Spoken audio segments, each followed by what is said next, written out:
文廣好記得同梁美芬、陳國偉相識超過15年。梁美芬係文廣喺從政路途上嘅學習對象，而陳國偉就係社區工作上邊互相扶持嘅好拍檔。九龍西充滿住我哋珍貴嘅回憶。我哋而家跟住就係嚟到咧，我哋一路爭取咗成10年嘅議題，就係美孚嘅 A 出口啦。咁點解會講呢一個嘅站呢？因為咧呢一度咧呢個區咧，其實係一個都算係長者區啦，因為都幾十年啦，居住嘅人口好多。咁但係咧，如果你而家咁樣望落去行落去咧，就已經睇到咧，其實上上落落要行一條好長好長嘅樓梯。老實講咧，後生嗰陣時咧，可能都唔覺嘅，而且佢剛剛建嘅時候呢，嗰時都冇地鐵站，有地鐵站嘅時候，啲人都仲係即係嗰啲家庭仲係相對年輕啲。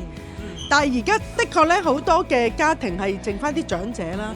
咁當然我都仲開心見到幾代人都仲喺度，但係實在係太長啦。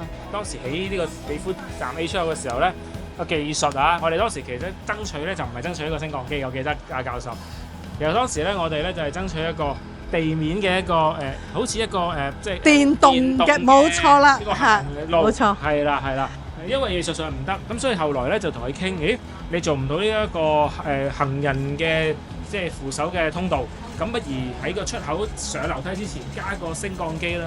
我哋又揾咗唔同嘅專業人士啦，去了解過咧，其實真係有可能去增設一部升降機。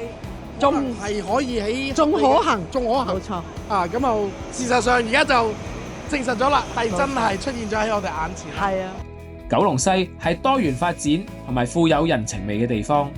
文廣想將呢一份情懷延續落去，同九龍西各個持份者繼續拍住上。12月7日，請投3號梁文廣。